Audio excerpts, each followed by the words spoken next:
ಕಾಂಗ್ರೆಸ್ ಸೇರ್ಪಡೆ ಆಗ್ತಾರಾ ಸಂದೀಪ್ ರೆಡ್ಡಿ? ಪ್ರದೀಪ್ ಈಶ್ವರ್ ವಿರುದ್ಧದ ಪಾಳ್ಯದಲ್ಲಿ ಬಿಸಿ ಬಿಸಿ ಚರ್ಚೆ. ಯುವ ನಾಯಕನನ್ನ ಕಾಂಗ್ರೆಸ್ಗೆ ಕರೆಸಿಕೊಳ್ಳುವ ಉತ್ಸಾಹ. ಚಿಕ್ಕಬಳ್ಳಾಪುರದ ಬಿಜೆಪಿ ಅಧ್ಯಕ್ಷ ಯಾರಾಗ್ತಾರೆ ಎಂಬ ಚರ್ಚೆ ಜೋರಾಗುತ್ತಿರುವ ಬೆನ್ನಲ್ಲೇ ಸಂದೀಪ್ ರೆಡ್ಡಿ ಕಾಂಗ್ರೆಸ್ಗೆ ಸೇರ್ತಾರಾ ಅನ್ನುವ ಚರ್ಚೆ ಕೂಡ ಚಿಕ್ಕಬಳ್ಳಾಪುರ ವಿಧಾನಸಭಾ ಕ್ಷೇತ್ರದಲ್ಲಿ ಜೋರಾಗಿದೆ. ಚಿಕ್ಕಬಳ್ಳಾಪುರದ ಬಿಜೆಪಿ ಅಧ್ಯಕ್ಷ ಸ್ಥಾನಕ್ಕೆ ಸಂದೀಪ್ ರೆಡ್ಡಿ ಆಯ್ಕೆಯಾಗುವುದನ್ನು ಬಿಜೆಪಿ ವರಿಷ್ಠರು ತಡೆಹಿಡಿದಿದ್ದಾರೆ. ಈ ಕಾರಣಕ್ಕೆ ಸಂದೀಪ್ ರೆಡ್ಡಿ ಅವರನ್ನ ಕಾಂಗ್ರೆಸ್ಗೆ ಸೇರಿಸಿಕೊಳ್ಳುವ ಪ್ಲಾನ್ ನಡೆದಿದೆ ಎನ್ನಲಾಗಿದೆ.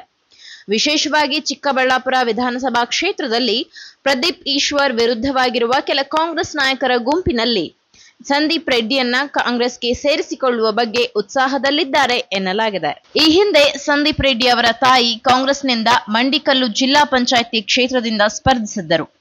ಸಂದೀಪ್ ರೆಡ್ಡಿ ಅವರ ಫ್ಯಾಮಿಲಿ ರಾಜಕೀಯ ಶುರು ಮಾಡಿದ್ದು ಕೂಡ ಕಾಂಗ್ರೆಸ್ ಮೂಲದಿಂದಲೇ ಅನ್ನೋದು ವಿಶೇಷ.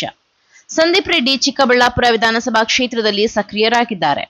ಹಳ್ಳಿಗೆ ಭೇಟಿ ನೀಡುತ್ತಿದ್ದಾರೆ. ಮುಂದಿನ ವಿಧಾನಸಭಾ ಚುನಾವಣೆಯಲ್ಲಿ ಅವರು ಭಾಗವಹಿಸುವ ಎಲ್ಲಾ ಸಾಧ್ಯತೆಗಳಿದೆ ಎಂದು ಹೇಳಲಾಗುತ್ತಿದೆ. ಜನವರಿ 29ರಂದು ಬಿಜೆಪಿ ಜಿಲ್ಲಾ ಅಧ್ಯಕ್ಷರಾಗಿ ಸಂದೀಪ್ ರೆಡ್ಡಿ ಅವರನ್ನ ಪಕ್ಷವು ನೇಮಕ ಮಾಡಿತ್ತು. ಇದಕ್ಕೆ ಡಾಕ್ಟರ್ ಕೆ ಸುಧಾಕರ್ ತೀವ್ರ ಆಕ್ಷೇಪ ವ್ಯಕ್ತಪಡಿಸಿದ್ದರು. ವಿಜೇಂದ್ರ ವಿರುದ್ಧ ಆಕ್ರೋಶ ವ್ಯಕ್ತಪಡಿಸಿ ವಾಗ್ದಾಳಿ ಕೂಡ ನಡೆಸಿದ್ದರು. ಅಲ್ಲದೆ ಬಿಜೆಪಿ ಕೇಂದ್ರ ನಾಯಕರಿಗೆ ದೂರು ಸಹ ನೀಡಿದ್ದರು. ಬಳಿಕ ವಿಜೇಂದ್ರ ಬಣದವರು ಸಹ ಸುಧಾಕರ್ ವಿರುದ್ಧ ಹರಿಹಾಯ್ದಿದ್ದರು. ಫೆಬ್ರವರಿ 10ರಂದು ಬಿಜೆಪಿ ಜಿಲ್ಲಾಧ್ಯಕ್ಷರ ಆಯ್ಕೆಗೆ ಬಿಜೆಪಿ ವರಿಷ್ಠರು ತಡೆ ನೀಡಿದ್ದರು.